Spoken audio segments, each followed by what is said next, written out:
ગુજરાતમાં ગૌ માતાને રાજ્ય માતાનો દરજ્જો આપવાની માંગ હવે વધુ તીવ્ર બની રહી છે।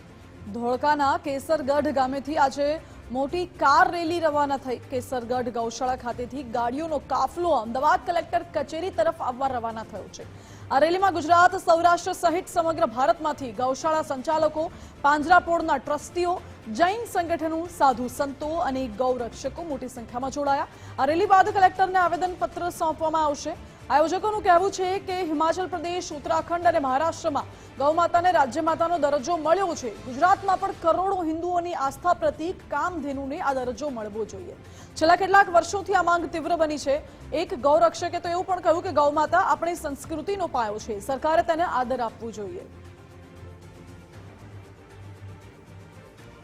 ગૌ માતાને રાજ્ય માતા તરીકે કેબિનેટમાંથી સન્માન આપવામાં આવ્યું છે।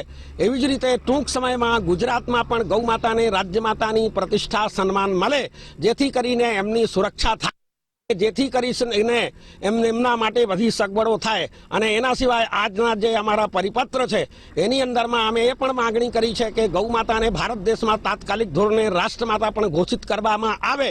અને એના સિવાય ગૌ માતા માટે એમની સુરક્ષા માટે ગોચરો પણ ખાલી કરાવવામાં આવે અને એમને ગૌ માતાને આ દેશની અંદરમાં જેવી રીતે બધાને પ્રોટેક્શન મળી રહ્યો છે એવી રીતે સનાતની હિન્દુઓ, આખા વિશ્વના સનાતની હિન્દુઓની એ લાગણી, માગણી અને શ્રદ્ધા પ્રમાણે એ માતા છે, એને માતાનો સન્માન આ દેશમાં આપવા જરૂરી છે।